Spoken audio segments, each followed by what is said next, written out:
Hello everyone, I am Nirja और मैं आप लोगों का स्वागत करती हूँ हमारे इस चैनल पे और आशा करती हूँ आप सब अच्छे हैं, खुश हैं और हेल्दी है। आज हम बात करेंगे टीम्स एंड प्रोडक्टिविटी की। क्या आपने कभी नोटिस किया है कुछ टीम्स एफर्टलेसली काम करती है, खुश भी रहती है और रिजल्ट्स भी बहुत अच्छे मिलते हैं।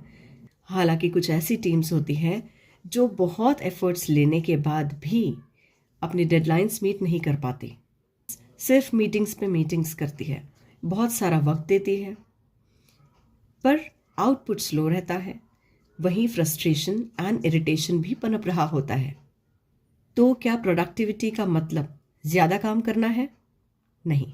अगर आपकी टीम 10-12 घंटे काम कर रही है फिर भी आउटपुट स्लो है और फ्रस्ट्रेशन कहीं ना कहीं पनप रहा है, इसका मतलब there is definitely something wrong. तो आज हम जानेंगे टीम की प्रोडक्टिविटी को बढ़ाने के पीछे असली साइंस क्या है, कौन सी साइकोलॉजी इसमें वर्क करती है और कैसे आप कम समय में ज़्यादा अचीव कर सकते हैं। तो चलिए शुरू करते हैं।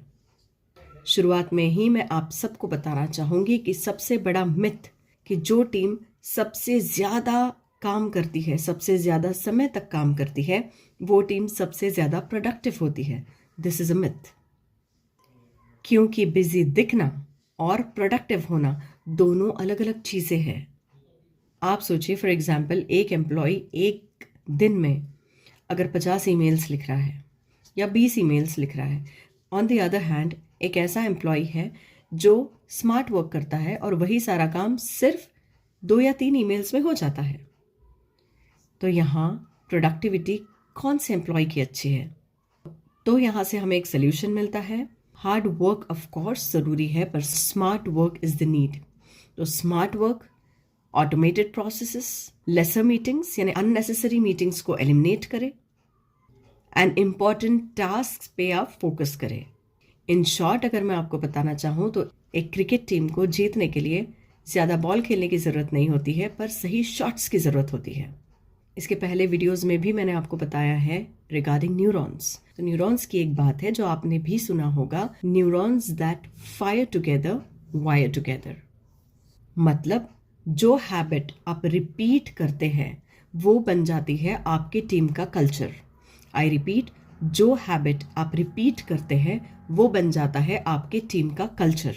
अगर आपकी टीम को आदत है स्ट्रेस और अर्जेंसी में काम करने की, तो स्ट्रेस एंड अर्जेंसी ये बन जाएगा आदत की वजह से, रेपिटेशन की वजह से ये बन जाएगी आपकी टीम का कल्चर। वेयर एज अगर आपकी टीम स्मार्ट और स्ट्रक्चर्ड तरीके से काम करती है और आपकी टीम ऐसी एक बार दो बार नहीं, इस तरह से स्मार्ट एंड स्ट्रक्चर्ड वे में काम करने की ही आपकी टीम को आदत है, तो ये आदत विद रिपीटेशन बन जाती है आपकी टीम का कल्चर। तो जो पैटर्न आपकी टीम यूज़ करती है रिपीटेडली वो आपकी टीम का कल्चर बन जाती है। अब अपनी टीम का एक अच्छा, स्ट्रॉन्ग एंड हेल्दी कल्चर कैसे फॉर्म करें, तो आइए देखते हैं कुछ hacks. Hack number 1 is deep work. Now what is deep work? इसके लिए आपके टीम मेंबर को नो डिस्ट्रैक्शन जोन दीजिए, यानी no WhatsApp, no emails, no meetings, only focus on work for से 90 मिनट्स, यानी complete 90 minutes of focused work without any distraction. उस 90 minutes में यानी जिस एम्प्लॉय को आपने जो 90 मिनट का स्लॉट दिया है, उस 90 मिनट्स में या 60 मिनट्स में, what ever goes good with your team, उतने समय के लिए आपके एम्प्लॉयज सिर्फ और सिर्फ काम पे फोकस करेंगे। No meetings, nothing out of the track. भले ही वो काम से जुड़ा हुआ है पर अगर वो अर्जेंट नहीं है, अर्जेंट एंड इम्पॉर्टेंट नहीं है, तो उस 60 to 90 मिनट्स में वो काम वो नहीं करेंगे, वो सिर्फ अपने काम पे ही फोकस करेंगे। रिसर्च कहता है कि जो team members deep work mode को फॉलो करते हैं, ऐसे टीम मेंबर्स की प्रोडक्टिविटी 4 टाइम्स बढ़ जाती है ना? ये मजे की बात। Hack number 2 is the 2 minute rule. जो आपके काम 2 मिनट्स के अंदर हो सकते हैं वो आप पहले कीजिए, उन्हें टू डू लिस्ट में लिखने की भी ज़रूरत नहीं है। You don't need to waste your time and energy in planning it. जो तुरंत 2 मिनट्स में हो सकता है उसे सबसे पहले करके आप निपटा दें, क्योंकि यही छोटी छोटी चीज़ें हैं जो या तो आप मैं बाद में करूँगा या बाद में करूँगी सोच के आप करेंगे नहीं, या फिर यही चीज़ें हैं जो हमेशा आपकी जो टू डू लिस्ट है उसको और ज़्यादा बड़ा ही दिखाएंगे। इसीलिए ये टाइम सेवर्स होते हैं। 2 मिनट्स वाली जितनी एक्टिविटीज़ है, जैसे ईमेल्स करना है, किसी ईमेल को रिप्लाई करना है, कोई एक क्विक फ़ोन कॉल करना है, या कुछ क्विक डिसीजन मेकिंग करनी है जो कि बहुत छोटी है and it will take little time, okay. So ये, या एक टेक्स्ट मैसेज भेजना है, what ever.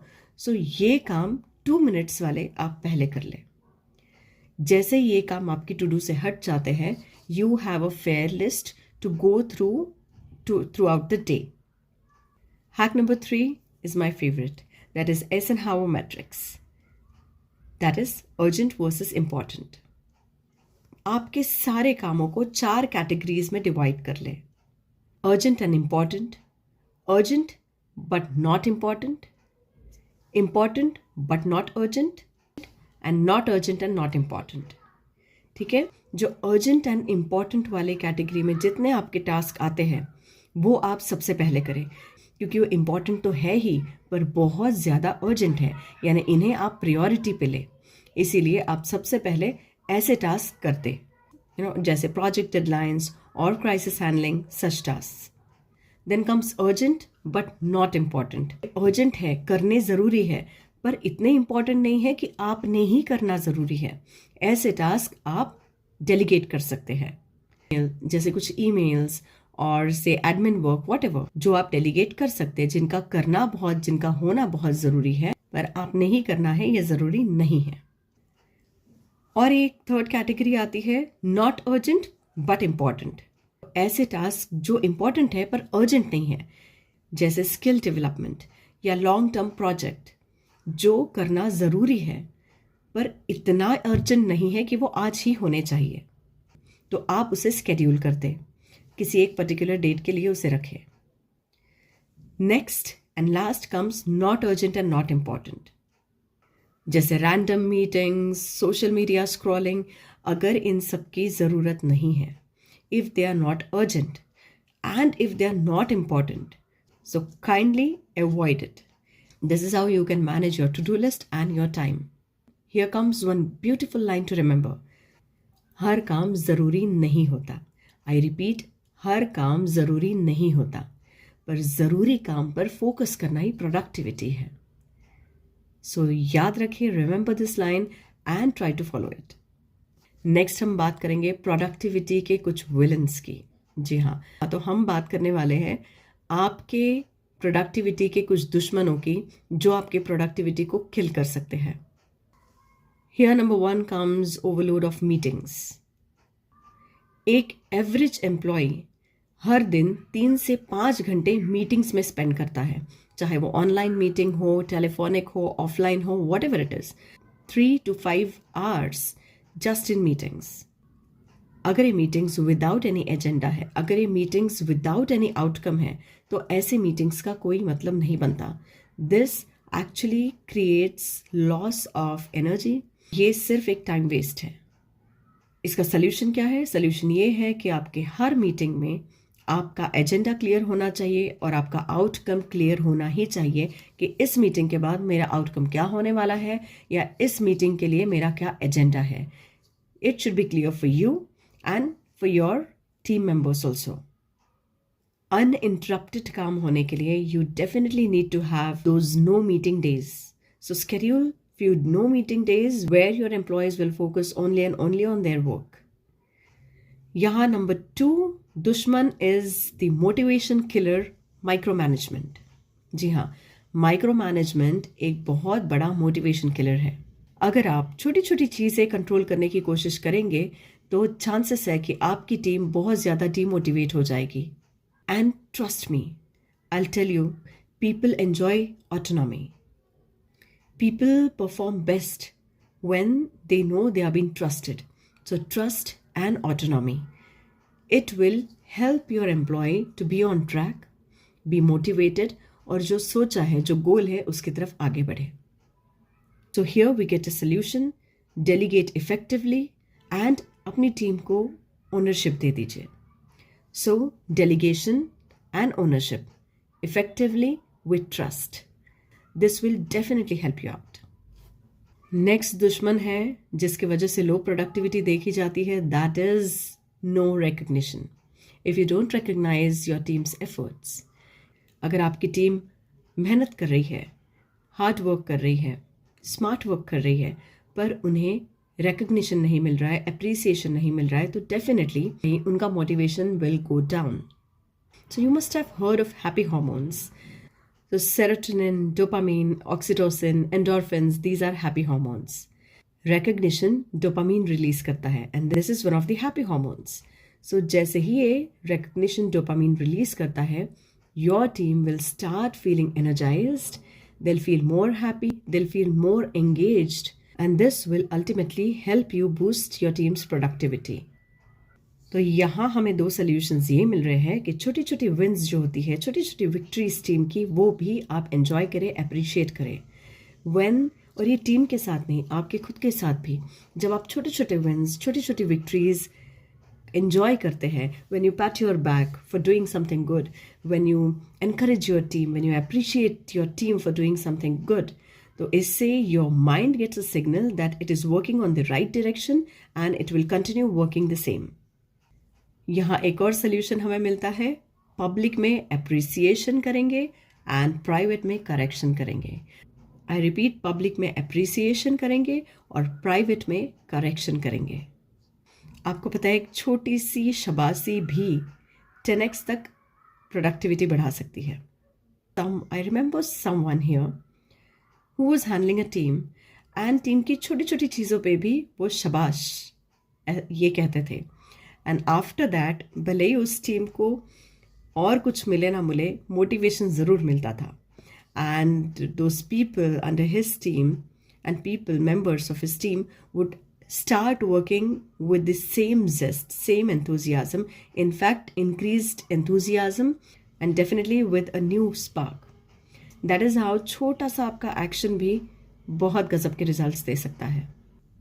Now if we talk about a successful team, so ऐसी टीम जो ज़्यादा प्रोडक्टिव है, जहाँ कम फ्रस्ट्रेशन है, पीपल विलिंगली काम कर रहे हैं, they are enjoying trust, they are enjoying liberty and they know together they will achieve the goal. ऐसी टीम के लिए, ऐसी सक्सेसफुल टीम के लिए विनिंग कल्चर होना ज़रूरी है. Now here let's talk about winning culture.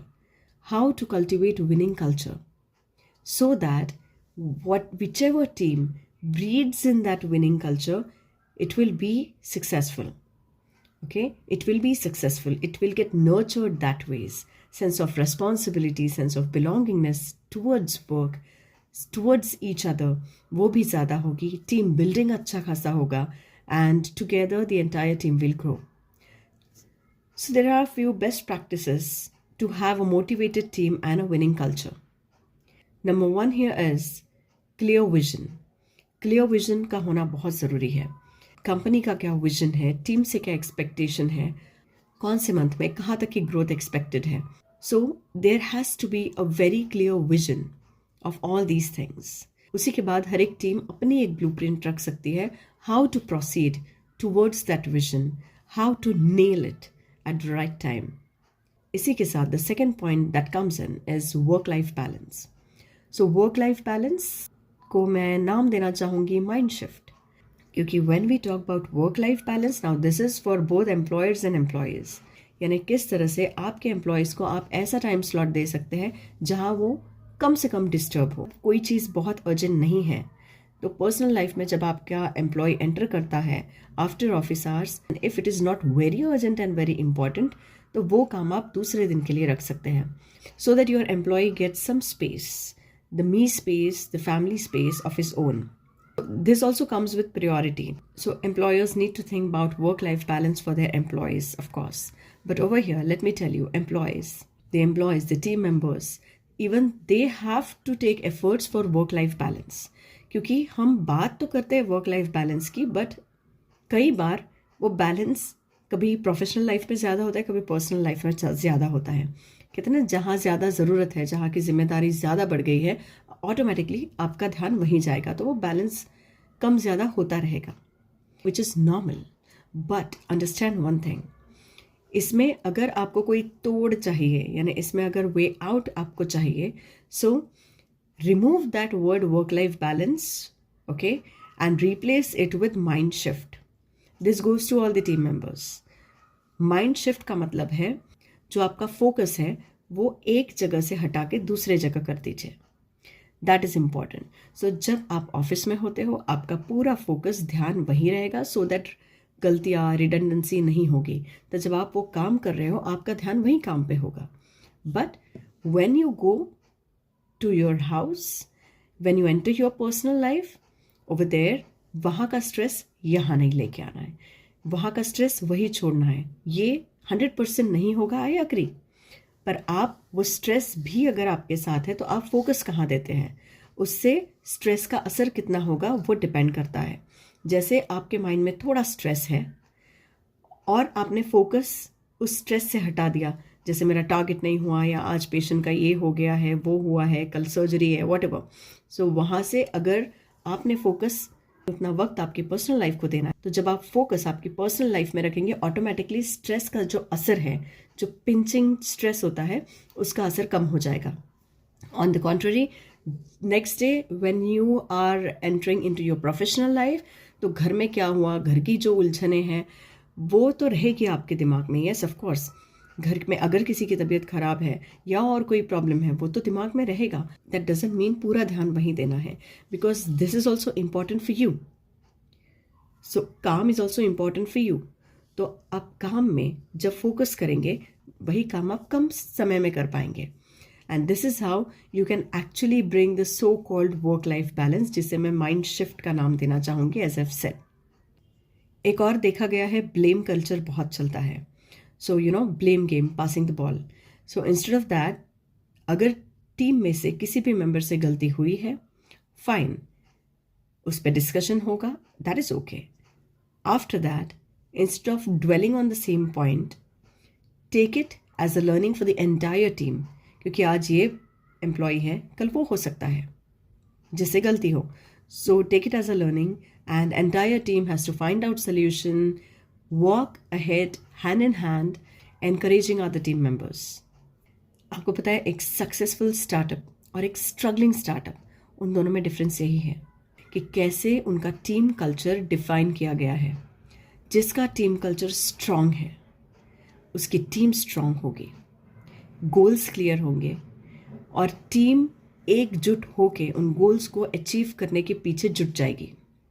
This is the beauty of having clear goals, having a beautiful, successful, winning team culture.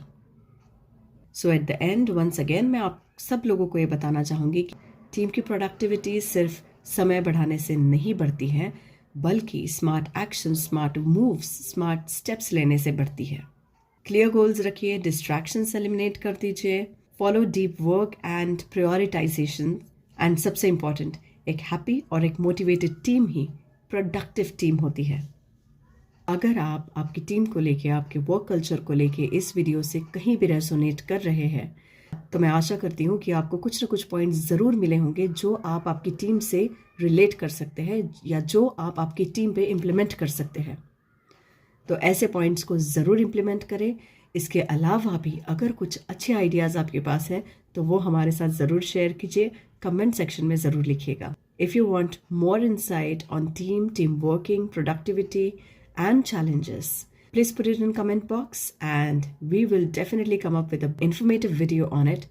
और ज़रूर आप लोगों के साथ वो शेयर होगा जल्द से जल्द. Thank you so much for being with me till now, and keep creating a winning culture for your team. Keep shining bright. Thank you so much. Take care.